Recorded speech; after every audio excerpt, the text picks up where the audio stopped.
let's talk pre-warm-up. I know it sounds a little strange, but basically a pre-warm-up, and especially for Pilates, is a way of getting all of your class participants to understand where their body is in space and align themselves correctly before they actually start the Pilates warm-up. So we're calling this a pre-warm-up.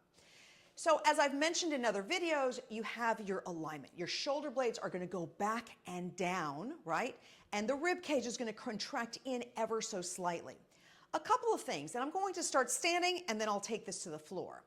So a few things to keep in mind. We have a muscle in between the shoulder blades called your rhomboids. And so your rhomboids is one of those muscles in the Adita book of anatomy that stretches. The other muscle is the abdominals, but we'll get to that in a minute.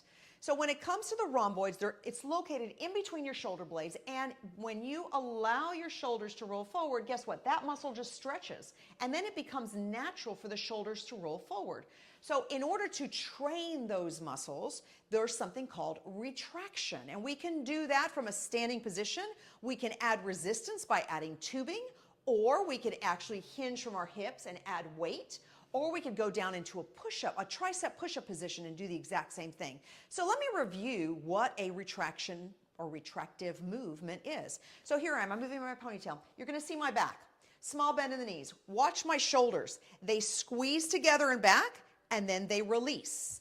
And they squeeze together and they release. Now notice, I am not pulling my elbows back. I'm not opening my arms. My arms are there for the ride, and literally it's only this shoulder. Watch the shoulder. Shoulder moves forward, shoulder moves back. That's it. Forward and back, right there. That is retraction. Now, again, like I said, I could be holding tubing and I can retract if I want to add resistance. I can hinge from the hips and I can retract, and I can use dumbbells from this position, or I can bring myself into a tricep push-up position, again, pulling in from the rib cage and the abdominals, and I can retract. It is a tiny movement. Most people start to bend their elbows because they think the movement should be bigger, but it really is not a big movement. It's a small movement, but yet a very powerful one. So in part of your warm-up or pre-warm-up, arms go out, squeeze the shoulders back in together and release. And squeeze back in together and release. And as a visual, I typically will tell clients, well, you're squeezing a $100 bill between your shoulder blades and then you're letting it go. Or you're squeezing a pen between your shoulder blades and letting it go. So once again, I'll do it from the back so you can see, squeezing your shoulder blades back in together and release. And squeeze back in together and release. Now these movements of a pre-warm-up, you can put them in any order you want. This is literally only for postural awareness so that your clients can kick in. Many times I start with both feet, hip distance apart. Let's feel where our weight is. Ground your toes into the floor. The average person, and it has to do with wearing shoes, lifts their toes up in the air like this, and they don't realize that now they're off balance. So it is about really touching base and utilizing the muscles of your toes to touch base with the floor, no matter what you do with the rest of your body. So we talked about our shoulder blades. Now let's talk about our ribs and our breathing, okay?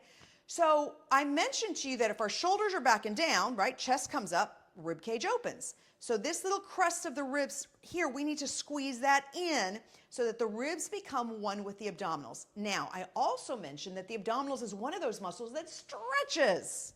So very true. We sit there and we just hold our stomach out. Guess what? It just stretches. So now, depending on what kind of abdominal habits we've had, maybe this is going to be an easy thing to do, or maybe this is going to be a hard thing to do. And you, as the instructor, needs to be able to make that judgment call.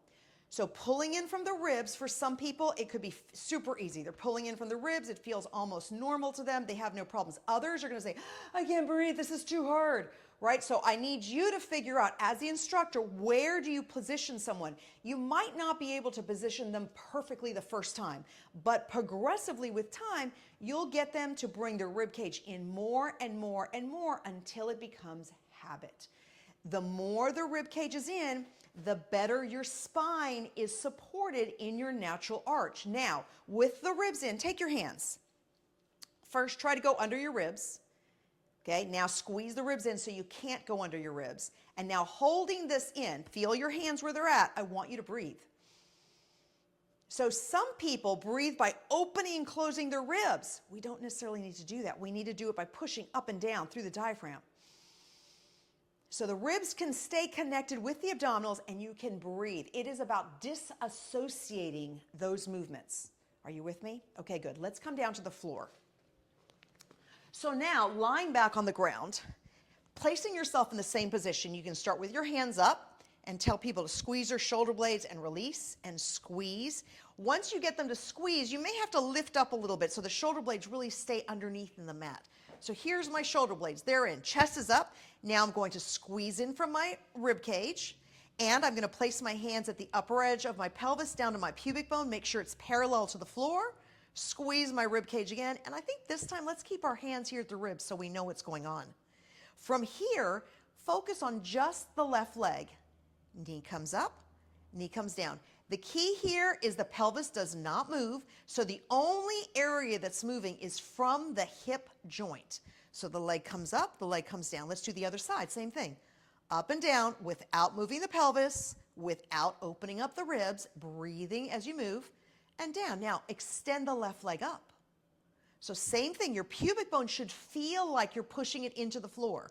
Your rib cage is in, lower the leg, and lift without the pelvis moving, without the ribs moving. So you could actually have your participants hold their pelvis, hold their ribs so they can feel what's going on, lower the leg, and let's do the same thing with the other. Leg goes up, leg goes down, leg goes up, but pelvis does not move.